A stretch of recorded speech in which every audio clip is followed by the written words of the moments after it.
പ്രിയപ്പെട്ട സഹോദരി സഹോദരന്മാരെ, നിങ്ങൾക്ക് എൻ്റെ വിനീതമായ നമസ്കാരം. ഇന്ന് നമ്മൾ ബാബുജി മഹാരാജിൻ്റെ ബർത്ത്ഡേയും കൂടി ആഘോഷിക്കുകയാണ്.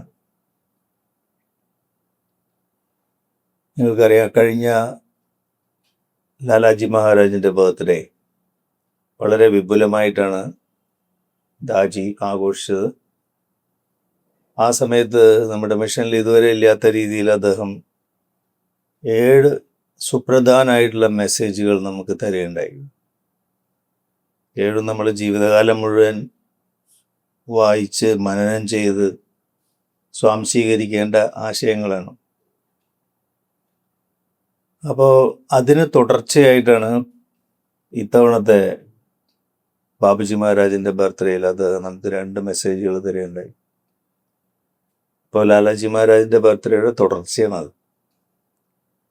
അപ്പോൾ നമുക്ക് അന്നത്തെ മെസ്സേജും കൂടി ഒന്ന് ഓർമ്മിക്കാനുള്ള ഒരു അവസരം കൂടിയാണ്. ആ 7 മെസ്സേജുകളിൽ അദ്ദേഹം പ്രധാനമായിട്ടും നമ്മൾ ആത്മീയ പുരോഗതിയുടെ പാതയിൽ മുന്നോട്ട് പോകുന്ന സമയത്ത് പുരോഗതിക്ക് തടസ്സമായിട്ട് നിൽക്കുന്ന 6 സ്വഭാവത്തിൻ്റെ വൈകല്യങ്ങളെക്കുറിച്ചാണ് പറയുന്നത്. അഭ്യാസിയുടെ സ്വഭാവത്തിൻ്റെ വൈകല്യങ്ങൾ ആത്മീയ പുരോഗതിക്ക് തടസ്സമായിട്ടുള്ളത്. അതിൽ 6 അദ്ദേഹം കഴിഞ്ഞ മെസ്സേജിൽ പറയുകയുണ്ടായി. നിങ്ങൾക്കത് വായിച്ചിട്ടുണ്ടാവും എന്നാണ് ഞാൻ പ്രതീക്ഷിക്കുന്നത്. അപ്പോൾ ആദ്യത്തെ വൈകല്യമായിട്ട് അദ്ദേഹം പറയണത് വിഘടിതമായ ഹൃദയം എന്നാണ്. അതായത് ഒരു ഭാഗത്ത് ഭൗതിക ജീവിതത്തിലെ ആഗ്രഹങ്ങൾ നമ്മളെ പിടിച്ചു വലിക്കുന്നു, ആഗ്രഹ പൂർത്തീകരണത്തിനുള്ള വ്യഗ്രത. മറുഭാഗത്ത് ജീവിത ലക്ഷ്യം ഉത്കർഷിച്ച അതിനുള്ള വ്യഗ്രത. ഈ 2 ഭാഗത്ത് നമുക്കൊരു വടംവലി. അങ്ങനെയാണ് നമ്മുടെ ഹൃദയം വിഘടിതമായി പോകണം. എവിടെയാണോ നമ്മൾ ശ്രദ്ധിക്കുന്നത് അവിടെയായിരിക്കും നമ്മളുടെ ഭാവി എന്ന് അദ്ദേഹം പറയുന്നു. രണ്ടാമത്തെ മെസ്സേജിലേക്ക് വന്നാൽ അദ്ദേഹം പറയണത് സാധാരണ നമുക്കൊക്കെ എല്ലാവർക്കും ഉള്ളതാണ് മടി, ലേസിനെസ്, തമോ ഗുണം എന്ന് പറയില്ലേ, ആലസ്യം, നിദ്ര, വിസ്മൃതി എന്നൊക്കെ അതിൻ്റെ ലക്ഷണങ്ങൾ പറയാം. അപ്പം മടി അദ്ദേഹം കൂടുതൽ ശാസ്ത്രീയമായിട്ട് പറഞ്ഞു. എന്താണ് മടി എന്ന് പറഞ്ഞാൽ നമ്മുടെ ജീവിതത്തിൻ്റെ ഉദ്ദേശം നമ്മൾ മറന്നു പോകുമ്പോൾ ആ പൂർത്തീകരിക്കാത്ത ജീവിത ലക്ഷ്യം ഘനീഭവിച്ച് അതാണ് മടിയായിട്ട് മാറുന്നത്. അപ്പം എപ്പോൾ നമുക്ക് മടി പിടിക്കുമ്പോൾ നമ്മൾ ആലോചിക്കേണ്ടത് യഥാർത്ഥ ജീവിത ലക്ഷ്യം നമ്മളെ വീണ്ടും ഓർമ്മിപ്പിക്കേണ്ടിയിരിക്കണമെന്നാണ്. ഭഗവത്ഗീതയിലെ ആദ്യത്തെ ശ്ലോകം തന്നെ സമവേദ യുത്സവ എന്നാണ്. 2 സേനകളും പരസ്പരം കൊല്ലാൻ വേണ്ടി ഏറ്റുമുട്ടി കൊണ്ട് നിൽക്കുകയാണ്, പാണ്ഡവന്മാരുടെയും കൗരവന്മാരുടെയും. അപ്പോൾ സമവേദ യുത്സവം 2 പേർക്കും ഒരേ ഉദ്ദേശത്തിലാണ് വന്നിരിക്കുന്നത്. അല്ലെങ്കിൽ ഈ യുദ്ധത്തിന് വന്നവരൊക്കെ ഒരൊറ്റ ഉദ്ദേശത്തിനാണ് വന്നിരിക്കുന്നത്, പരസ്പരം കൊല്ലുക എന്നുള്ളത്. അപ്പോൾ ഉദ്ദേശം വ്യക്തമായതുകൊണ്ട് തന്നെ അവരെല്ലാവരും യുത്സുവാണ്, ഉത്സാഹികളാണ്. അപ്പോൾ ലക്ഷ്യം മുന്നിൽ കണ്ടാൽ സ്വാഭാവികമായിട്ടും മനുഷ്യൻ ഉത്സാഹിയാവും. അപ്പോൾ മടി വരാൻ കാരണം ലക്ഷ്യം നമുക്ക് ശരിയായ രീതിയിൽ കാണുന്നില്ല എന്നതാണ്. ലക്ഷ്യബോധത്തിൻ്റെ അഭാവമാണ് മടി എന്ന് പറയുന്നത്. അതും നമുക്കൊരു പുതിയ ഒരു വെളിച്ചം വീശലാണ്. അതായിരുന്നു 2ാമത്തെ മെസ്സേജിൽ അദ്ദേഹം പറഞ്ഞത്. 3ാമത്തെ മെസ്സേജിലേക്ക് വന്നാൽ അത് തുടങ്ങുന്നത് തന്നെ അദ്ദേഹം ഒരു സഹോദരി അഭ്യാസി 15 വർഷം ധ്യാനം ചെയ്തു, നല്ല ശാന്തിയെല്ലാം അനുഭവിക്കുന്നുണ്ട്. അവർ പറയണ ഈ ശാന്തി വാസ്തവത്തിൽ യഥാർത്ഥമാണോ എന്ന് സംശയം. മറ്റൊരാൾ പറയും ജീവിതം മുഴുവൻ ഉത്കണ്ഠയും ടെൻഷനൊക്കെയാണ്, അതാണ് യാഥാർത്ഥ്യം എന്ന് പറയുന്നത്. അപ്പോൾ നമ്മുടെ തന്നെ അനുഭവങ്ങളെ വിശ്വസിക്കാൻ പറ്റാത്ത അവസ്ഥ, അതാണ് സംശയം. ബാബുജി മഹാരാജ് പറയും സംശയം ആത്മീയതയിൽ വലിയൊരു തടസ്സമാണ്. ഡൗട്ട് പോയ്സൺസ് ദ വിൽ എന്ന് പറയും ബാബുജി മഹാരാജ്. സംശയം നമ്മുടെ ഇച്ഛാശക്തിയിൽ വിഷം കലർത്തുന്നു. അതായിരുന്നു മൂന്നാമത്തെ സന്ദേശം അദ്ദേഹം നമുക്ക് തന്നത്. നാലാമത്തെ സന്ദേശം നമുക്കറിയാം. ഇപ്പം തന്നെ നമ്മുടെ ശിവശങ്കർ സാറ് പറഞ്ഞു, ഈഗോ, അഹം എന്നുള്ള ഭാവം. അത് നമ്മുടെ ഈ വാസ്തവത്തിൽ ഈഗോ എന്ന് പറയുന്നത് നമുക്കൊരു അവബോധം ഇല്ലാത്ത അവസ്ഥയാണ്. ദാജി പറയും, പ്രകാശത്തിൻ്റെ അസാന്നിധ്യം ഇരുട്ടായതുപോലെ നമ്മുടെ അവബോധത്തിൻ്റെ അഭാവമാണ് ഈഗോ ആയിട്ട് വരുന്നത്. അപ്പം അഹം എന്നുള്ള ഭാവം വാസ്തവത്തിൽ അഹം, ഞാൻ എന്ന് നമ്മളെ കൊണ്ട് പറയിപ്പിക്കുന്നത് നമ്മുടെ ആത്മാവാണ്. ആ ആത്മാവ് സർവ്വവ്യാപിയാണ്. അതിന് ഞാൻ എന്നുള്ള ഭാവമില്ല. അപ്പം എന്താണോ നമ്മളെ കൊണ്ട് ഞാൻ എന്ന് പറയിപ്പിക്കുന്നത്, അതിന് ഞാൻ എന്നുള്ള ഭാവമില്ല. അതുകൊണ്ടാണ് ഇതൊരു സാങ്കല്പിക എന്ന് പറയുന്നത്. അത് നമ്മുടെ ആധ്യാത്മിക പുരോഗതിക്ക് തടസ്സമാണ്. ഇല്ലാത്തൊരു കാര്യം ഉണ്ടെന്ന് വിചാരിക്കുന്നു. അതാണ് നാലാമത്തെ ചതിക്കുഴിയായിട്ട് അദ്ദേഹം പറയണം. അഞ്ചാമത്തെ സന്ദേശത്തിലേക്ക് വന്നാൽ നമുക്ക് പലർക്കും ഉള്ളതാണ് അസൂയ. മറ്റുള്ളവരുടെ ഒക്കെ ഉള്ളത് നമുക്കില്ല എന്നുള്ളൊരു തോന്നൽ, നമ്മുടെ അപര്യാപ്തത, അതാണ് അസൂയ എന്ന് പറയുന്നത്. അത് ആത്മീയ പുരോഗതിക്ക് വലിയ തടസ്സം. അത് ഭൗതിക ജീവിതത്തിൽ മാത്രമല്ല, ആധ്യാത്മിക ജീവിതത്തിലും ഉണ്ട് എന്നാണ് ദാജി പറയുന്നത്. ആറാമത്തെ മെസ്സേജിൽ അദ്ദേഹം പറയുന്നത് മുൻവിധിയാണ്. എന്തെങ്കിലും ഒരു കാര്യം കണ്ടാൽ അപ്പം തന്നെ ഇതിങ്ങനെയാണ്, അതങ്ങനെയാണെന്നൊന്നും പറയും. പറഞ്ഞില്ലെങ്കിൽ നമുക്കൊരു അസ്വസ്ഥതയാണ്. അതൊരു കാരണം മുൻകാലത്തിലെ നമ്മുടെ അനുഭവങ്ങളാണ് നമ്മളെ കൊണ്ടത് പറയിപ്പിക്കുന്നത്. അപ്പോൾ ഒരു മഞ്ഞ കണ്ണട വെച്ച് നമ്മൾ എല്ലാം മഞ്ഞയായിട്ട് കാണുന്ന പോലെയാണ് മുൻവിധി. മുൻവിധിയുടെ പ്രശ്നം എന്താണ്? യാഥാർത്ഥ്യം എന്താണെന്ന് നമുക്ക് കാണാൻ പറ്റില്ല. എപ്പോഴും എന്ത് കാണുമ്പോഴും അതിൻ്റെ മേലെ ഒരു സീല് വെക്കുന്നതിൻ്റെ മുമ്പ് നമ്മൾ ആലോചിക്കുക, നമുക്ക് യാഥാർത്ഥ്യം നഷ്ടപ്പെടാനുള്ള സാധ്യതയുണ്ട് മുൻവിധി കൊണ്ട്. ഇതാണ് അദ്ദേഹം ലാലാജി മഹാരാജിൻ്റെ ബർത്ത്ഡേ സമയത്ത് തന്ന 6 സന്ദേശങ്ങളുടെ ആകത്തുക. ഈ 6 സ്വഭാവത്തിൻ്റെ വൈകല്യങ്ങളെക്കുറിച്ചാണ് അദ്ദേഹം പറയുന്നത്. ഇതിൻ്റെ തുടർച്ചയായിട്ട് അദ്ദേഹം പറയുന്നത്, ഈ 6 വൈകല്യങ്ങൾക്കും ഒരേ ഒരു കാരണമേ ഉള്ളൂ. കൈകാര്യം ചെയ്യാൻ എളുപ്പമാണ്. ഒറ്റ കാരണമേ ഉള്ളൂ, അതും ഭയമാണ്. എങ്ങനെയാണ് ഭയം ഉണ്ടാവുന്നത്? ബാബുജി മഹാരാജ് പറയും, നമ്മളെ ഉറവിടത്തു നിന്ന് നമ്മൾ സെപ്പറേറ്റ് ചെയ്തപ്പോൾ വേർപാട് കൊണ്ടാണ് ആ ഭയം ഉണ്ടായത്. അതുകൊണ്ട് ആദ്യം ഉണ്ടായ സംസ്കാരമാണ് ഭയം എന്ന് ബാബുജി മഹാരാജ് പറയും. എല്ലാ ഭയത്തിൻ്റെയും മുത്തശ്ശനാണ് മരണഭയം. ഇപ്പം മരണഭയം പോകുമ്പോഴാണ് യഥാർത്ഥത്തിൽ നമ്മുടെ ജീവിതം എന്താണെന്ന് നമുക്ക് മനസ്സിലാവുക. ഇനി ഈ 6 നേരത്തെ പറഞ്ഞ 6 വൈകല്യങ്ങളിൽ എങ്ങനെയാണ് ഭയം വർക്ക് ചെയ്യുന്നത് നോക്കാം നമുക്ക്. ആദ്യം നമ്മൾ പറഞ്ഞു വിഘടിതമായ ഹൃദയം എന്ന്. ഹൃദയം വിഘടിതമാവുന്നത് ഭയം കൊണ്ടാണ്. അതായത് ഭൗതിക ജീവിതത്തിലെ ആഗ്രഹപൂർത്തീകരണം നമ്മൾ കാണുന്നതാണ്, നമുക്ക് പരിചയമുള്ള കാര്യങ്ങളാണ്, അനുദിനം നമ്മൾ കാണുന്നതാണ്. ആത്മീയ പുരോഗതി അനന്തമായിട്ടുള്ള ലക്ഷ്യമാണ്. നമ്മൾ എവിടേക്കാണ് പോകണമെന്ന് അറിയുന്നില്ല, അനന്തതയിലേക്കാണ് പോണത്. അപ്പോൾ അറിയുന്ന കാര്യത്തിനെ വിടാനുള്ള ഭയമാണ് വിഘടിതമായ ഹൃദയത്തിലെ ഭയം. അപ്പോൾ ഭയമാണ് നമ്മളെ ഹൃദയത്തിനെ വിഘടിപ്പിക്കുന്നത് എന്ന് പറയാം. രണ്ടാമത് എന്താ നമ്മൾ പറഞ്ഞ മടിയാണ്. മടി എന്ന് പറഞ്ഞാൽ എന്താണ്? ഉത്തരവാദിത്തം എടുക്കാനുള്ള ഭയം. എല്ലാ ഉത്തരവാദിത്തങ്ങളും തോളത്തെടുക്കാൻ നമുക്ക് ഭയമാണ്, അതുകൊണ്ടാണ് മടി വരുന്നത്. അപ്പോൾ രാവിലെ എഴുന്നേൽക്കുക വേണ്ട, സുഖമായിട്ട് അവിടെ തന്നെ കിടക്കാമെന്ന് കരുതുക. അപ്പം അതും ഭയമാണ്. പിന്നെ മൂന്നാമത്തേൽ എന്താ പറയുന്നത്? സംശയം. നമുക്ക് ശാന്തി അനുഭവപ്പെടുമ്പോൾ തന്നെ അത് യാഥാർത്ഥ്യമാണോ എന്നുള്ള തോന്നൽ. അപ്പം അത് അദ്ദേഹം പറയണത് എന്താ കാരണം വെച്ചാൽ നമുക്ക് സ്ഥിരമായിട്ട് പരിചയമുള്ളത് എന്താണ്, ആകെ സംഘർഷങ്ങളും ടെൻഷനുമാണ്. ഈ ശാന്തി ഇപ്പം ഉണ്ട്, എപ്പോൾ വേണമെങ്കിൽ നഷ്ടപ്പെടാം എന്നുള്ള ഭയമാണത്. അപ്പോൾ ശാന്തി നഷ്ടപ്പെടുമോ എന്നുള്ള ഭയം, അതാണ് സംശയമായിട്ട് മാറുന്നത്. പിന്നെ എന്താ പറയുക, അഹം എന്നുള്ള ഭാവം. അഹം എന്നുള്ള ഭാവം എങ്ങനെയാണ് ഉണ്ടായത്? നമ്മൾ ഉറവിടത്തു നിന്ന് സെപ്പറേറ്റ് ചെയ്തപ്പോൾ ഉണ്ടായ ഭയമാണത്. ആ ഭയത്തിൽ നിന്നാണ് എല്ലാം തുടങ്ങുന്നത്. മരണഭയം അങ്ങനെയാണ്.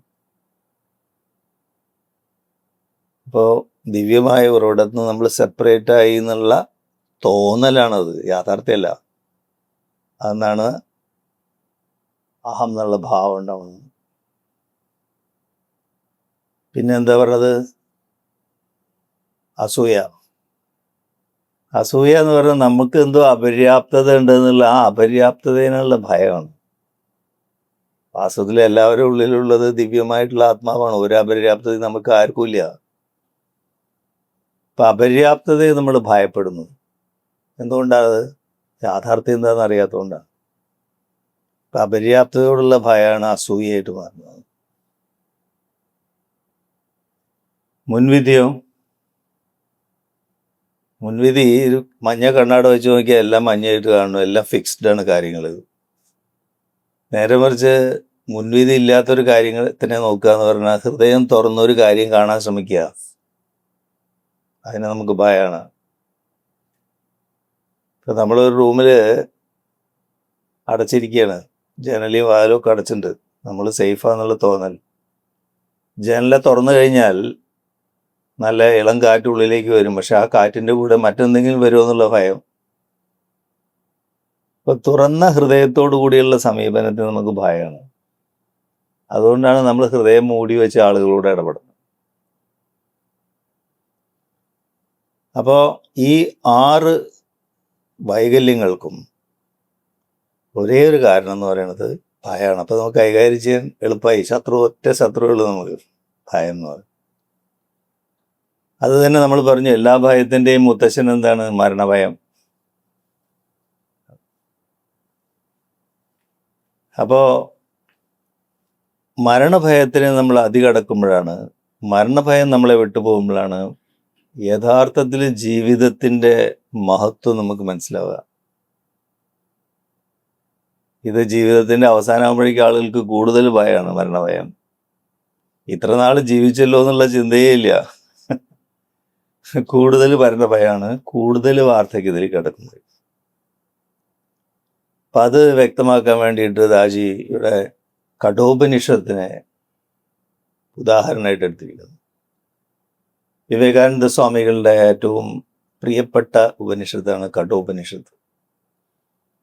അദ്ദേഹം പറയും, കഠോപനിഷത്തിലെ നചികേതസിനെ പോലെ നിഷ്ഠയുള്ളവരായിരിക്കണം നമ്മൾ.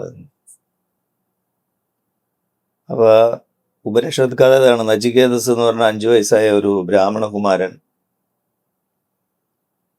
അദ്ദേഹത്തിൻ്റെ അച്ഛൻ ഒരു യജ്ഞം നടത്തിക്കൊണ്ടിരിക്കുക. അപ്പോൾ ആ യജ്ഞത്തിൻ്റെ രീതി അനുസരിച്ച് യജ്ഞത്തിൻ്റെ അവസാനത്തിൽ നമുക്ക് പ്രിയപ്പെട്ട സാധനങ്ങളൊക്കെ ദാനം ചെയ്യണം. അതാണ് യജ്ഞത്തിൻ്റെ അവസാനം.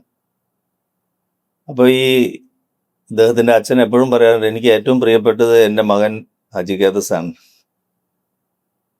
യജ്ഞം കഴിഞ്ഞ് ഇദ്ദേഹം ദാനം ചെയ്യുന്നത് കറവ പറ്റിയ പശുക്കൾ, പിന്നെ കേടുവന്ന ധാന്യങ്ങൾ, എല്ലാം വേസ്റ്റ് മുഴുവൻ ദാനം ചെയ്യുന്നു. അപ്പം ഇത് കണ്ടപ്പോൾ നചികേതസിന് തോന്നി ഇത് ശരിയായ രീതിയല്ലല്ലോ എന്ന്. അപ്പം അദ്ദേഹം അച്ഛൻ്റെ അടുത്ത് വന്നിട്ട് ചോദിച്ചു, അങ്ങേക്ക് ഏറ്റവും പ്രിയപ്പെട്ടത് ഞാനല്ലേ, അപ്പം എന്നെ അങ്ങ് ആർക്കാണ് ദാനം ചെയ്യണമെന്ന് ചോദിച്ചു. സാധാരണ നമുക്കറിയാം, കുട്ടികൾ സത്യം പറയുമ്പോൾ മാതാപിതാക്കൾ എന്ത് ചെയ്യാൻ വേണ്ടില്ല ആദ്യം. പിന്നെ ആവർത്തിച്ച് ഒരിക്കൽ കൂടെ പറഞ്ഞു, അപ്പോഴും വേണ്ടിയില്ല. 3ാമത്തെ പ്രാവശ്യം പറഞ്ഞാൽ എന്താണ്ടാവുക, ദേഷ്യം വരില്ലേ, നിന്നെ ഞാൻ യമധർമ്മരാജാവിന് കൊടുക്കും. അതായത് പറയില്ലേ, എവിടെയെങ്കിലും പോയി അങ്ങനെ പറഞ്ഞു. അപ്പോൾ ഞാൻ നിന്നെ കാലന് കൊടുക്കുന്നു പറഞ്ഞു, മരണത്തിന് കൊടുക്കുന്നതാണ്. ദേഷ്യം കൊണ്ട് പറഞ്ഞാണ്. അപ്പോൾ നിഷ്കളങ്കനായിട്ടുള്ള ഈ കുട്ടി അതിൻ്റെ നിഷ്ഠ കൊണ്ട് കഥയിൽ പറയണത് യമലോകത്തേക്ക് യാത്ര ചെയ്യും. യമലോകം എന്ന് പറഞ്ഞാൽ എന്താ? മരണത്തിൻ്റെ ലോകമാണ്. മനുഷ്യര് പോകാൻ പേടിക്കുന്ന സ്ഥലമാണ്. നമ്മൾ പറഞ്ഞില്ലേ, നമുക്ക് മരണഭയമാണ് നമുക്കൊക്കെ. അപ്പോൾ നചികേതസ് യമലോകത്തെത്തി. അദ്ദേഹത്തിൻ്റെ നിഷ്ഠ കൊണ്ട്, നിഷ്കളങ്കത കൊണ്ട്. അവിടെ എത്തിയപ്പോൾ യമധർമ്മ രാജാവ് അവിടെ ഉണ്ടായിരുന്നില്ല. അദ്ദേഹം നമ്മളെപ്പോലെ പേടിച്ച് മരിച്ച ആത്മാക്കളെ കൊണ്ടുവരാൻ വേണ്ടി പോയി കയറുന്നു. അപ്പോൾ അവിടെ 3 ദിവസം കാത്തു നിന്നു. 3 ദിവസം കഴിഞ്ഞപ്പോഴാണ് യമധർമ്മ രാജാവ് വന്നത്. വന്നപ്പോൾ അദ്ദേഹത്തിൻ്റെ അസിസ്റ്റന്റ് പറഞ്ഞു, ഒരു ബ്രാഹ്മണകുമാരൻ വന്ന് വെയിറ്റ് ചെയ്യുന്നുണ്ട്, ഭക്ഷണമില്ല, വെള്ളമില്ല, ഒന്നുമില്ല, അങ്ങേ കാണണം എന്ന് പറഞ്ഞ് നിർബന്ധം പിടിക്കുന്നത്. അപ്പോൾ യമധർമ്മരാജാവ്, ബ്രാഹ്മണ കുമാരനോ? ഈ മനുഷ്യർ വരാൻ ഭയപ്പെടുന്ന സ്ഥലത്ത് എങ്ങനെ ഈ കുട്ടി എത്തിപ്പെട്ടു? എന്തായാലും അദ്ദേഹത്തിനെ കാണാമെന്ന് പറഞ്ഞു. നീ ആരാണ്, എന്താണെന്നൊക്കെ ചോദിച്ചു. ഞാൻ നചികേതസ് ആണെന്ന്. ശരി, ബ്രാഹ്മണരെ അങ്ങനെ വെയിറ്റ് ചെയ്യിപ്പിക്കാൻ പാടില്ല എന്നാണ്. കാരണം ബ്രഹ്മത്തിൻ്റെ പാതയിൽ ചരിക്കുന്ന ആൾക്കാരാന്നുള്ള ധാരണയിൽ. അപ്പോൾ നീ 3 ദിവസം വെയിറ്റ് ചെയ്യില്ലേ, നിനക്ക് 3 വരം ഞാൻ തരാമെന്ന്. ഇപ്പോൾ കുട്ടിയല്ലേ, ആ സഹജമായ നിഷ്കളങ്കതയിൽ ആദ്യം തന്നെ ചോദിച്ചത്, ഞാൻ തിരിച്ചു പോയി കഴിഞ്ഞാൽ അച്ഛൻ എന്നോടുള്ള ദേഷ്യം മാറണം. അച്ഛന് ദേഷ്യം ഉണ്ടെന്ന് അറിയാലോ കുട്ടിക്ക്. സാധാരണ കുട്ടികൾ പറയണ പോലെ. പക്ഷെ ആ ഒറ്റ ചോദ്യത്തിൻ്റെ ഉത്തരത്തോടു കൂടി യമലോകത്ത് തിരിച്ചു പോകുന്ന അദ്ദേഹം ഉറപ്പുവരുത്തി. അല്ലേ? തഥാസ്തു എന്ന് പറഞ്ഞു ധർമ്മരാജ, അങ്ങനെ സംഭവിക്കട്ടെ. അടുത്ത ചോദ്യം, ഒരു പ്രത്യേക യത്നം എങ്ങനെ ചെയ്യാമെന്നാണ്, ഒരു അഗ്നിഹോത്രം. അപ്പം അതെങ്ങനെ ചെയ്യേണ്ടതെന്ന് യമധർമ്മരാജാവ് വിവരിച്ചു. അതിനുശേഷം പറഞ്ഞു, ഇനി ഉള്ള കാലത്ത് ഈ യജ്ഞത്തെ നചികേത യജ്ഞം എന്നുള്ള പേരിൽ അറിയപ്പെടും, നിന്റെ പേരിൽ അറിയപ്പെടും എന്ന് പറഞ്ഞു. ആണ് രണ്ടാമത്തെ വരം. 3-ാമത്തെ ചോദ്യമാണ് ഏറ്റവും പ്രസക്തമായിട്ടുള്ള ചോദ്യം. മരണത്തിനപ്പുറം ആത്മാവിന് എന്ത് സംഭവിക്കുന്നത്? മരണത്തിൻ്റെ അപ്പുറം എന്താണ്? ഉടനെ യമധർമ്മരാജാവ് പറഞ്ഞു, ഈ 5 വയസ്സായ കുട്ടി ചോദിക്കുന്ന ചോദ്യമാണത്. നീ തിരിച്ചു പോകുന്ന നചികേതസ്, എന്നിട്ട് ആയിരക്കണക്കിന് വർഷങ്ങൾ ചക്രവർത്തിമാരുടെ ചക്രവർത്തിയായിട്ട് വാഴാനുള്ള അനുഗ്രഹം ഞാൻ നിനക്ക് തരാം. നിന്റെ അന്തഃപുരത്തിൽ മുഴുവൻ സുന്ദരികളായ സ്ത്രീകളെ കൊണ്ട് നിറയും. നിന്റെ കൊട്ടാരത്തിൽ മുഴുവൻ സമൃദ്ധി, സ്വർണവും വജ്രവും എല്ലാം ഇഷ്ടം പോലെ ഉണ്ടാവും. തിരിച്ചു പോകുന്നു പറഞ്ഞു. ഈ കുട്ടി ചോദിച്ചു, ഈ ആയിരക്കണക്കിന് വർഷത്തെ ഇതൊക്കെ കഴിഞ്ഞാൽ ഞാൻ എന്താ ചെയ്യേണ്ടത് ചോദിച്ചു. അത് കഴിഞ്ഞാൽ നീ എൻ്റെ അടുത്തേക്കാണ് വരണം. അങ്ങനെയാണെങ്കിൽ ഇപ്പം തന്നെ ഈ കാര്യം അറിഞ്ഞിട്ടേ പോകുന്നുള്ളൂ, ഇപ്പം പോണില്ല എന്നായി. കഴിഞ്ഞ് വീണ്ടും ഇങ്ങോട്ട് വരണ്ടായി. ഇത് അറിഞ്ഞിട്ടേ പോകുന്നുള്ളൂ. അതാണ് വിവേകാനന്ദ സ്വാമികൾ പറയുന്ന നചികേതസിനെ പോലുള്ള നിഷ്ഠ എന്ന് പറയും. ദൗർഭാഗ്യവശാൽ കഠോപനിഷത്ത് അവിടെ അവസാനിക്കുകയാണ്. യമധർമ്മരാജാവ് പറയണ ഇതിനുത്തരം ഓരോരുത്തരും അവരുടെ ജീവിതത്തിൽ സ്വയം കണ്ടെത്തേണ്ടതാണ്. എങ്ങനെ? കാരണം മരണത്തിനപ്പുറം ഇന്നതാന്ന് പറഞ്ഞിട്ട് എന്താ കാര്യം? അനുഭവിക്കണ്ടേ? അതായത് അവരവരുടെ ജീവിതത്തിൽ ധ്യാനത്തിലൂടെ നമ്മുടെ ഉള്ളിലേക്ക് പോയി സ്വയം മരിച്ച് തിരിച്ചു വരണം. അപ്പം ജീവിച്ചിരിക്കുമ്പോൾ തന്നെ മരിക്കണം. അപ്പോഴേ എന്താ മരണം എന്നറിയുള്ളൂ. അപ്പം മരണത്തിനപ്പുറം എന്ന് പറഞ്ഞാൽ സൃഷ്ടിക്ക് മുമ്പുണ്ടായിരുന്ന അവസ്ഥയിലേക്ക് പോകണം, സമാധി അവസ്ഥയിൽ. സമാധിയുടെ അർത്ഥം എന്താണ്? സൃഷ്ടിക്ക് മുമ്പുണ്ടായിരുന്ന സന്തുലിതാവസ്ഥ എന്നല്ലേ. അപ്പോൾ ധ്യാനത്തിൽ നമ്മൾ ആഴത്തിൽ പോയി നമ്മൾ മരിച്ച പോലെ ആവണം. എന്നിട്ട് തിരിച്ചു വരുമ്പോൾ മരണത്തിനപ്പുറം പോകും. എന്താ വെച്ചാൽ നമുക്ക് ഭയമുള്ള കാര്യങ്ങളൊക്കെ ഇന്ന് സൈക്കോളജിയിലും പറയുന്നതാണ്, നിങ്ങൾക്ക് ഭയമുള്ള കാര്യങ്ങളെ നിങ്ങൾ നേരിടണം. അപ്പോഴാണ് ഭയം പോണത്. മരണത്തിനെ നേരിടുമ്പോഴാണ് മരണഭയം നമ്മളൊന്ന് പോകുന്നത്. പലരും ധ്യാനം ചെയ്യാൻ മടിക്കുന്നത് കൊണ്ട്. അപ്പോൾ ഭയം പോകാനായിട്ടുള്ള വഴി എന്താണ്? ഭയത്തിനെ അല്ലെങ്കിൽ മരണഭയം നേരിടാൻ മരണഭയത്തെ നമ്മൾ നേരിടണം. എല്ലാ ഭയത്തിൻ്റെയും മുത്തശ്ശനാണ് മരണഭയം. മറ്റൊരു വഴി എന്താ ഭയം പോവാൻ? നമുക്ക് എല്ലാവർക്കും അറിയണം, നമ്മൾ പ്രയോഗിക്കില്ല മാത്രം. സ്നേഹമുള്ളിടത്ത് ഭയം ഉണ്ടാവില്ല, ഭയമുള്ളിടത്ത് സ്നേഹം ഉണ്ടാവില്ല. ഉദാഹരണത്തിന് ഒരു അമ്മ, ഒരു 3 വയസ്സായ കുട്ടി വീടിൻ്റെ ഉള്ളിൽ കിടന്നുറങ്ങുക എന്ന് വിചാരിക്കുക. അമ്മ വീടിന് പുറത്താണ്. പെട്ടെന്ന് വീടിന് തീ പിടിച്ചു, തീ ആളിക്കത്തണു. അമ്മ എന്താ ചെയ്യുക? ഇനിയിപ്പോൾ ഇതിലേക്ക് കയറി ഞാനും കൂടി മരിക്കും, അപ്പോൾ എന്നാ അങ്ങനെ ആയിക്കോട്ടെ എന്ന് വിചാരിക്കും. ആ തീയിലേക്ക് എടുത്തു ചാടും. അവിടെ മരണഭയത്തിനേക്കാൾ അതീതമായിട്ട് ഈ കുട്ടിയോടുള്ള സ്നേഹമാണ്. അപ്പോൾ സ്നേഹം ഭയത്തിനെ അതിജീവിക്കുന്ന. അപ്പോൾ ഭയത്തുനിന്ന് പുറത്ത് കിടക്കാൻ 2 വഴിയാണ്. ഒന്നുകിൽ മരണത്തിനെ നമ്മൾ നേരിടണം ജീവിച്ചിരിക്കുമ്പോൾ തന്നെ, അതാണ് ധ്യാനം. അല്ലെങ്കിൽ സ്നേഹം. 2 വഴിയുള്ളൂ. അതുകൊണ്ട് അഭയം എന്നുള്ളത് ആത്മീയതയിൽ വലിയ അനുഗ്രഹമാണ്. രാമായണത്തിൽ ഉണ്ട്, ശ്രീരാമൻ വനവാസകാലത്ത് ഇങ്ങനെ നടന്നു പോകുമ്പോൾ അത് ഒരു പുഴ കിടക്കണം അദ്ദേഹത്തിന്.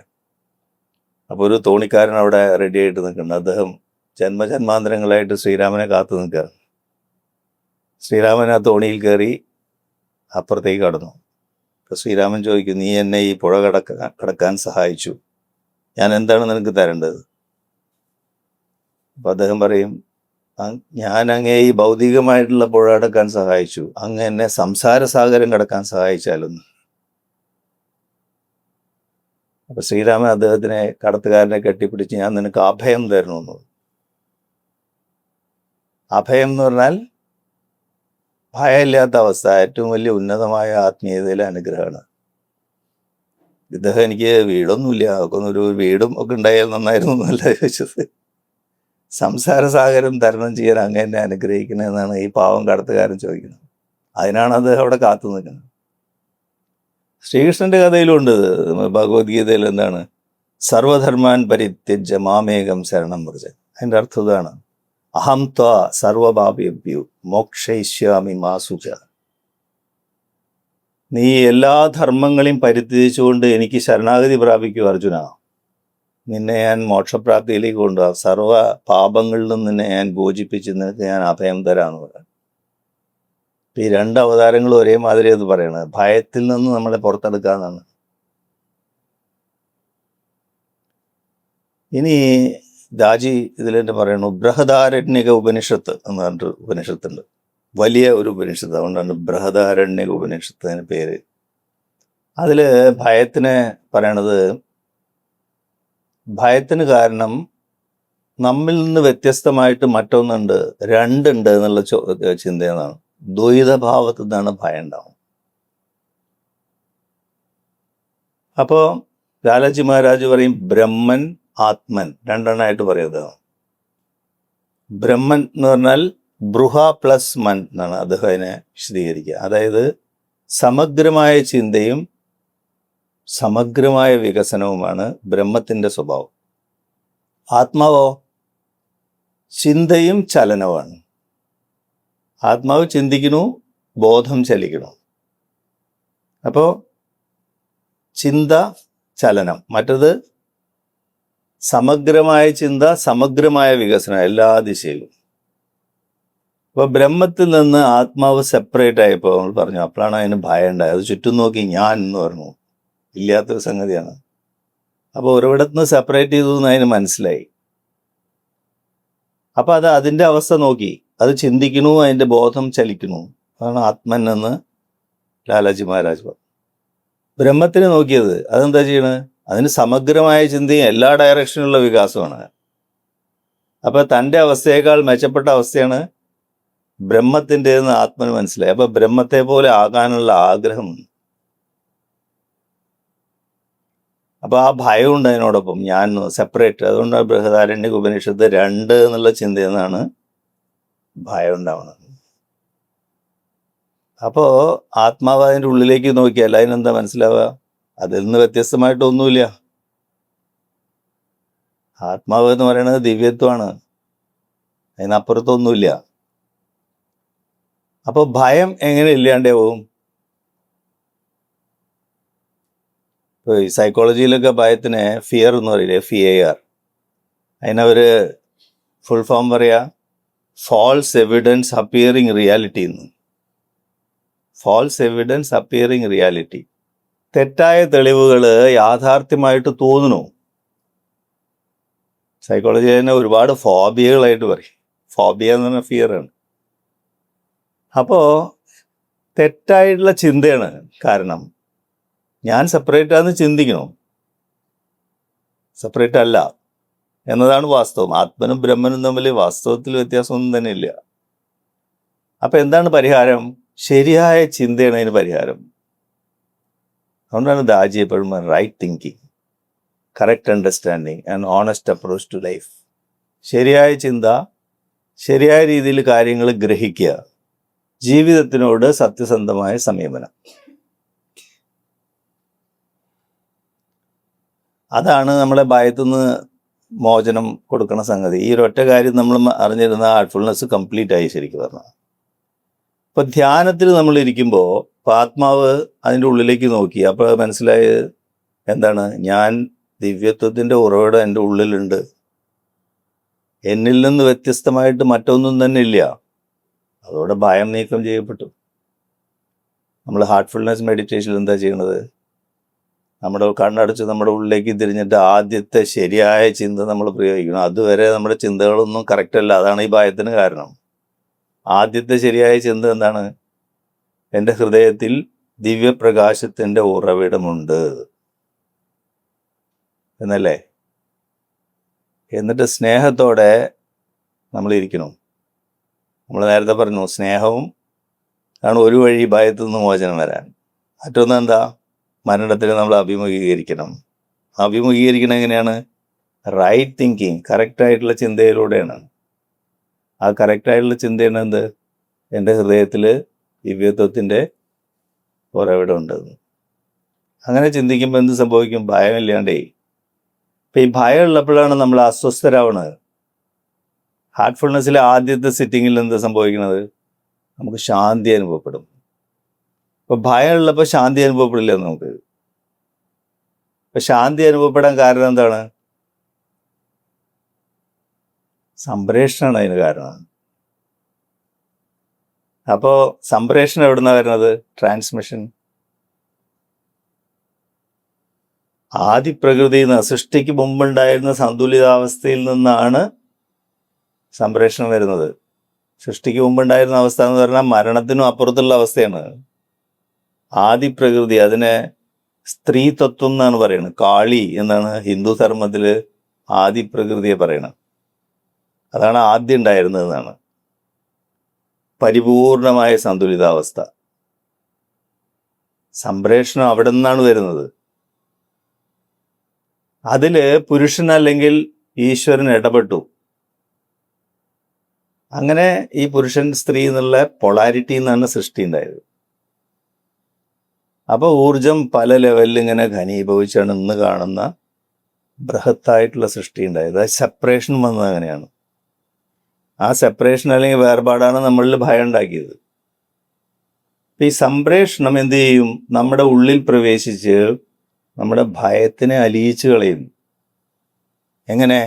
അത് ആദിപ്രകൃതി എന്നാണ് വരുന്നത്. മരണത്തിന് അപ്പുറത്തുള്ള അവസ്ഥയാണത്. ഇപ്പൊ സൃഷ്ടി, പുരുഷൻ ഈ ആദിപ്രകൃതിയിൽ ഇന്റർഫിയർ ചെയ്ത് ഇടപെട്ടിട്ടാണ് സൃഷ്ടി ഉണ്ടായത്. അന്ന് തൊട്ടാണ് കാലത്തിന്റെ ആരംഭം. സൃഷ്ടിയുടെ ആരംഭമൊക്കെ അന്നാണ്. അതിനും അപ്പുറത്തുള്ള അവസ്ഥയാണ് ഗുരു നമ്മളിലേക്ക് സംപ്രേഷണം ചെയ്യുന്നത്, ട്രാൻസ്മിഷൻ എന്ന് പറയുന്നത്.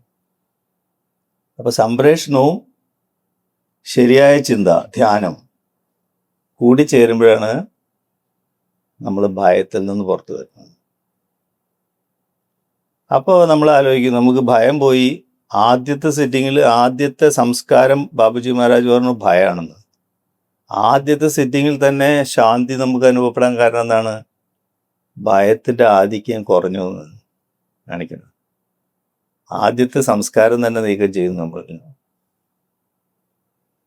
അപ്പോൾ നമ്മൾ ആലോചിക്കും, എന്തുകൊണ്ടാണ് എനിക്ക് ശാന്തി കിട്ടിയത്, അസ്വസ്ഥത പോയത്, ഭയം പോയത്? സംപ്രേഷണമാണ് അതിന് കാരണം. അപ്പൊ സംപ്രേഷണത്തിന്റെ ഉടമ ആരാണ്? ഗുരു. അപ്പൊ ഗുരുവിനോട് നന്ദിബോധം. ആദ്യത്തെ സിറ്റിങ്ങിൽ തന്നെ നമ്മൾ ശരിയായി നിരീക്ഷിച്ചാൽ നമുക്ക് വരും ഗുരുവിനോട് നന്ദിബോധം തോന്നും.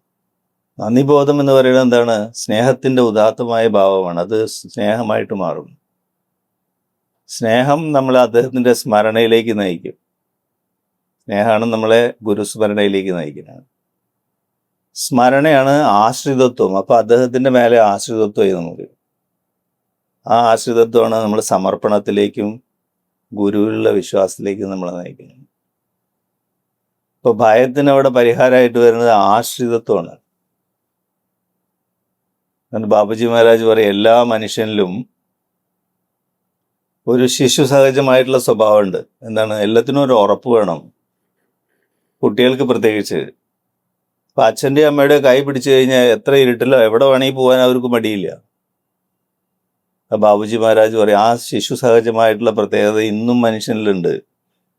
അതുകൊണ്ട് ഒരാളുടെ കൈ പിടിക്കണം നമ്മൾ. ഗുരുവിൻ്റെ കൈ പിടിച്ചാൽ അദ്ദേഹത്തിൻ്റെ ആശ്രിതത്വത്തില്, ആ സമർപ്പണത്തില് നമ്മളുടെ ഭയം ദൂരീകൃതമാകും. അപ്പൊ നമ്മൾ മനസ്സിലാക്കേണ്ടതാണ്, ഭയം പോകുന്നത് ഗുരുവിലുള്ള ആശ്രിതത്വത്തിലാണ്. ആ ആശ്രിതത്വമാണ് നമ്മളെ സമർപ്പണത്തിലേക്കും, ആ സമർപ്പണമാണ് ഗുരുവിലുള്ള വിശ്വാസത്തിലേക്ക് നയിക്കുന്നത്. ഇപ്പൊ വിശ്വാസം എന്ന് പറയുന്നത്, ഇപ്പൊ എനിക്ക് ഈശ്വരവിശ്വാസമുണ്ട്, അല്ലെങ്കിൽ ഞാൻ ഹിന്ദു ധർമ്മത്തിൽ വിശ്വസിക്കുന്നു, അല്ലെങ്കിൽ ഞാൻ ക്രിസ്ത്യൻ മതത്തിൽ വിശ്വസിക്കുന്നു എന്ന് പറയുന്ന പോലെയല്ല. യോഗശാസ്ത്രങ്ങളില്, പ്രത്യേകിച്ചും ഭാരതീയ തത്വചിന്തയില് ഈശ്വരവിശ്വാസം എന്നുള്ള വാക്കേ ഇല്ല. ഈശ്വര സാക്ഷാത്കാരം എന്നാണ് വാക്ക്. ഈ സെമറ്റിക് മതങ്ങളിൽ നിന്ന് ഹിന്ദു ധർമ്മം കടമെടുത്താണ് ഈശ്വരവിശ്വാസം എന്നുള്ള വാക്ക്. ഈശ്വര സാക്ഷാത്കാരത്തിന്റെ പാതയിൽ ഗുരുവിലുള്ള അചഞ്ചലമായ വിശ്വാസം എന്നാണ് ശരിയായ പദപ്രയോഗം. ഇപ്പൊ ഈ സാക്ഷാത്കാരം എന്ന് പറയുന്നത് എന്താണ്? നമ്മൾ വിശ്വാസം എന്ന് പറയുന്ന പോലെയല്ല, ഒരു പ്രക്രിയയിലൂടെ നമ്മൾ കടന്നു പോയിട്ടാണ് അതിലെത്തിച്ചേരുന്നത്. ഉദാഹരണത്തിന് യോഗശാസ്ത്രങ്ങൾ തുടങ്ങുന്നത് സാധന ചതുഷ്ടയത്തിൽ നിന്നും ഷഡ് സമ്പത്തികളിലുമാണ്. ഷഡ് സമ്പത്തി എന്താണ്? ശമം, ദമം, ഉപരതി, തിദിക്ഷ, ശ്രദ്ധ, സമാധാനമാണ്. ശ്രദ്ധയാണ് അവിടെ വിശ്വാസം എന്ന് പറയുന്നത്. അത് 5ാമത്തെ സ്റ്റേജാണ് ശ്രദ്ധ എന്ന് പറയുന്നത്. അപ്പൊ വിശ്വാസത്തിന് യോഗശാസ്ത്രങ്ങൾ പറയുന്ന പേരാണ് എന്ത്? ശ്രദ്ധ. അത് ഷഡ് സമ്പത്തികളിൽ 5ാമത്തെ സ്റ്റേജാണ്. അത് കഴിഞ്ഞ ഒറ്റ സ്റ്റേജ് കൂടിയുള്ള സമാധാനം, അതായത് ലക്ഷ്യത്തിൽ നമ്മൾ ഉറയ്ക്കുന്നു അതാണ് സമാധാനം എന്നുള്ളതുകൊണ്ട് ഉദ്ദേശിക്കുന്നത്. അപ്പോൾ വിശ്വാസം എന്ന് പറയുന്നതിനെ ശ്രദ്ധയാണ്. എന്ത്? ഗുരുവാക്കിലുള്ള ശ്രദ്ധ, ഗുരുവിലുള്ള ശ്രദ്ധ, അതിനെയാണ് വിശ്വാസം എന്ന് പറയുന്നത്. അത് സാക്ഷാത്കാരത്തിന്റെ പ്രക്രിയയിൽ, ആ പ്രക്രിയയിലൂടെ കടന്നുപോയി നമ്മൾ നേടിയെടുക്കേണ്ടതാണ്. നമ്മൾ സാധാരണ പറയുന്ന പോലത്തെ വിശ്വാസം അല്ലാതെ, എനിക്ക് ഇതിൽ വിശ്വാസമുണ്ട്, എനിക്ക് അതിൽ വിശ്വാസമില്ല എന്ന് പറയണ പോലെ അല്ലാതെ, അതൊരു പ്രക്രിയയാണ്. ഇപ്പൊ ശ്രദ്ധ എന്നുള്ള വാക്ക് സംസ്കൃത വാക്കാണ്. ശ്രദ്ധ പ്ലസ് ധ എന്നാണ് 2 വാക്കുകൾ ചേർന്നത്. ശ്രദ്ധ എന്ന് പറഞ്ഞാൽ ഹൃദയം എന്നാണ്. ധ എന്ന് പറഞ്ഞാൽ നിലനിൽപ്പ്, അല്ലെങ്കിൽ ഉറവിടം എന്നുള്ള അർത്ഥമാണ്. ധ ബോധം എന്നൊക്കെ നമ്മൾ പറയില്ലേ. ഇപ്പൊ നമ്മുടെ ഹൃദയം എവിടെയാണ് നമ്മൾ പ്രതിഷ്ഠിച്ചിട്ടുള്ളത്, അതിനെയാണ് ശ്രദ്ധ എന്ന് പറയുന്നത്. എവിടെയാണ് നിങ്ങളുടെ ഹൃദയം, അതാണ് നിങ്ങളുടെ ശ്രദ്ധ, അല്ലെങ്കിൽ അതാണ് നിങ്ങളുടെ വിശ്വാസം. അപ്പോൾ ശ്രദ്ധ ഗുരുവിലാണ്, അല്ലെങ്കിൽ ഗുരുവാക്കിലാണെങ്കിൽ നമ്മൾ ഗുരുവിൻ്റെ ആശ്രിതത്വത്തിലാണ്, അദ്ദേഹത്തിൻ്റെ സമർപ്പണത്തിലാണ്, നമ്മൾ അദ്ദേഹത്തിൻ്റെ വിശ്വാസത്തിലാണ്, നമുക്ക് ഭയമില്ല. നേരെ മറിച്ച് ശ്രദ്ധ നമ്മൾ മറ്റു പലതിലും താരതമ്യേന താഴ്ന്ന നിലവാരത്തിലുള്ള പല കാര്യങ്ങളിലാണ് നമ്മളെ ശ്രദ്ധ എന്നൊക്കെ വെച്ചാൽ വിശ്വാസം, അല്ലെങ്കിൽ നമ്മുടെ ഹൃദയം കൊണ്ട് ഈ പ്രതിഷ്ഠിച്ചിട്ടുള്ളത്. അപ്പോഴാണ് നമുക്ക് ഭയം ഉണ്ടാവുന്നത്. ഭഗവത്ഗീതയിലൊക്കെ അത് പറയുന്നുണ്ട്, യഥാ ദൃഷ്ടി തഥാ സൃഷ്ടി എന്നാണ്. എവിടെയാണോ നിങ്ങളുടെ ദൃഷ്ടി, അവിടെയാണ് നിങ്ങളുടെ സൃഷ്ടി എന്ന് പറയുന്നത്. ദൃഷ്ടി എന്ന് പറഞ്ഞാൽ അവിടെ ഹൃദയം എന്നുള്ള അർത്ഥം എടുക്കണം. എവിടെയാണ് നിങ്ങൾ ഹൃദയം പ്രതിഷ്ഠിച്ചിട്ടുള്ളത്, അവിടെയാണ് നിങ്ങളുടെ നേട്ടങ്ങൾ മുഴുവൻ. അപ്പോൾ ഗുരുവിലുള്ള ശ്രദ്ധയാണ് വിശ്വാസം എന്ന് പറയുന്നത്. അതാണ് നമ്മളെ ഭയത്തിൽ നിന്ന് മോചിപ്പിക്കുന്നത്. ആ ശ്രദ്ധ നമ്മൾ മറ്റ് പലതിൽ കൊണ്ടുവയ്ക്കുമ്പോഴാണ് ഈ ഡയറക്ഷൻ മാറി ദിശാബോധം നഷ്ടപ്പെടുന്ന ആ ശ്രദ്ധയാണ് ഭയം എന്ന് പറയുന്നത്. അപ്പോൾ ആ അർത്ഥത്തിൽ ഭയം, ദാജി ഇവിടെ പറയുന്ന ഭയം എന്ന് പറഞ്ഞാൽ നമ്മൾക്ക് അസ്വസ്ഥത, ടെൻഷൻ എടുക്കുന്നതിന് പകരം നമ്മൾ മനസ്സിലാക്കേണ്ടത് യഥാർത്ഥ ഭവനത്തിലേക്ക് തിരിച്ചു പോകാനുള്ള ഒരു ഉൾവിളിയാണത്. ഗ്രഹാതുരത്വമാണ്. ഇപ്പം ഭയത്തിനെ നമ്മൾ പോസിറ്റീവായിട്ട് എടുത്താൽ ഗ്രഹാതുരത്വമായിട്ട് എടുക്കുക. അതായത് ഉറവിടത്തിലേക്ക് തിരിച്ചു പോകാനുള്ള ഒരു വ്യഗ്രതയാണ് കാണിക്കുന്നത്. അപ്പം ആ ദിശാബോധം നമ്മൾ മാറ്റിക്കഴിഞ്ഞാൽ എന്താ, വീണ്ടും നമുക്ക് ആശ്രിതത്വമായി നിർഭയനായി മാറും. അപ്പം നമ്മൾ ശ്രദ്ധിക്കേണ്ടത് എന്താണ്, ഈ ശ്രദ്ധ നമ്മൾ തെറ്റിപ്പോകുമ്പോൾ, ഗുരുവിൽ നിന്ന് ശ്രദ്ധ തെറ്റിപ്പോകുന്ന സമയത്ത്, അല്ലെങ്കിൽ യഥാർത്ഥ ലക്ഷ്യത്തിൽ നിന്ന് നമ്മളെ ശ്രദ്ധ തെറ്റുമ്പോൾ, അവിടെ വിശ്വാസം, ദിശാബോധം മാറിപ്പോകുമ്പോൾ നമുക്ക് ഭയം ഉണ്ടാവും. ഭയം ഉണ്ടാകുമ്പോൾ എന്താ സംഭവിക്കുക? ശരിയായ രീതിയിൽ ചിന്തിക്കാൻ കഴിയില്ല. നമുക്ക് ശരിയായ രീതിയിൽ ചിന്തിക്കാൻ കഴിയില്ല. എന്താ സംഭവിക്കുക? ശരിയായ രീതിയിൽ പ്രവർത്തിക്കാൻ പറ്റില്ല. അപ്പോൾ ജീവിതത്തിൽ നമ്മുടെ ഉത്തരവാദിത്തങ്ങളും കടമകളും ശരിയായ രീതിയിൽ നമുക്ക് നിർവഹിക്കാൻ സാധ്യമല്ലാതെയാവും. അപ്പോൾ നമ്മളുടെ പ്രവൃത്തികൾ അവതാളത്തിലാവും. അപ്പോഴാണ് സംസ്കാരങ്ങൾ ഉണ്ടാവുന്നത്. ഹാർട്ട്ഫുൾനെസ്സിൽ എങ്ങനെയാണ് നമ്മൾ ചെയ്യുന്ന പ്രവൃത്തികളും ചെയ്യേണ്ട സമയത്ത് ചെയ്യാത്ത പ്രവൃത്തികളും സംസ്കാരങ്ങൾ ഉണ്ടാക്കും. ദാജി പറയാ, നമ്മൾ ഉത്തരവാദിത്തങ്ങളും കടമകളും നിർവഹിക്കാതിരിക്കുമ്പോൾ, നിങ്ങൾ ചെയ്യേണ്ടത് ചെയ്യാതിരിക്കുമ്പോഴാണ് കൂടുതൽ സംസ്കാരങ്ങൾ ഉണ്ടാവുന്നത്. അദ്ദേഹം പറയും, നിങ്ങളെ പേടിപ്പെടുത്തുന്ന എല്ലാ സ്വപ്നങ്ങളും ചെയ്യാൻ ബാക്കി വെച്ച കാര്യങ്ങൾ നിങ്ങളെ ഓർമ്മിപ്പിക്കുകയാണ് പ്രകൃതി എന്ന് പറയാം. ദാജി പറയാം, അദ്ദേഹം പരീക്ഷക്കാലത്ത് അദ്ദേഹം സ്വപ്നം കാണുത്തരേ, പരീക്ഷ ഹാളിലെത്തി, പക്ഷേ പേന കയ്യിലില്ല, പരീക്ഷ തുടങ്ങാൻ പോകും. അപ്പോൾ കുറേ ആളുകൾ അങ്ങനെയുള്ള സ്വപ്നങ്ങൾ കാണാറുണ്ട് എന്ന്. അപ്പം അദ്ദേഹം പറയണത് വേണ്ട രീതിയിൽ നമ്മൾ പരീക്ഷയ്ക്ക് തയ്യാറെടുത്തിട്ടില്ല എന്നാണ് കാണിക്കുന്നത്. അപ്പോൾ ഇനാക്ഷൻ, ചെയ്യാത്ത കാര്യങ്ങൾ എങ്ങനെ സംസ്കാരങ്ങൾ ഉണ്ടാക്കണം. അപ്പോൾ നമ്മുടെ പ്രവൃത്തിയിൽ നിന്നുള്ള വൈമുഖ്യം, കർമ്മമേഖലയിൽ നിന്ന് നമ്മൾ പിന്മാറി യഥാർത്ഥത്തിൽ ചെയ്യേണ്ട കാര്യം ചെയ്യാതിരിക്കുമ്പോഴാണ് കൂടുതൽ ശക്തമായിട്ടുള്ള സംസ്കാരങ്ങൾ നമ്മളുടെ ഉള്ളിൽ ഉണ്ടാകുക. അതിൻ്റെ പിന്നിൽ ഭയമാണ്. അപ്പം അദ്ദേഹം പറയുമ്പോൾ ഭയം നമ്മളോട് പറയാണ്, രാവിലെ എഴുന്നേറ്റ് അടുത്ത് ധ്യാനം കൊണ്ടൊന്നും വലിയ കാര്യമില്ല, സുഖമായിട്ട് കിടന്നുറങ്ങാം എന്ന് പറയുകയാണെങ്കിൽ നമ്മൾ ചാടി എഴുന്നേറ്റ് ധ്യാനിക്കുക. അപ്പോൾ അതിന്ന് പുറത്തേക്ക് വന്നു. അപ്പം ആദ്യത്തെ സ്റ്റെപ്പ് ധ്യാനമാണ്. ഭയം നമ്മളോട് പറയും, ഹൃദയം തുറന്ന് സ്നേഹിക്കുന്ന അപകടമാണ്, ചിലപ്പോൾ ഹൃദയത്തിന് മുറിവേൽക്കാൻ സാധ്യതയുണ്ട്.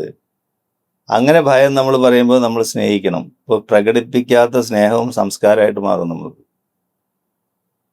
നമ്മൾ ഉത്തരവാദിത്തങ്ങളും കർമ്മങ്ങളും നിർവഹിക്കാതെ വരുമ്പോൾ ഉണ്ടാവുന്ന, അല്ലെങ്കിൽ നിർവഹിക്കേണ്ട കാര്യങ്ങൾ നിർവഹിക്കാതെ വരുമ്പോൾ ഉണ്ടാവുന്ന സംസ്കാരങ്ങൾ താരതമ്യേന ബുദ്ധിമുട്ടാണ് നീക്കം ചെയ്യാൻ.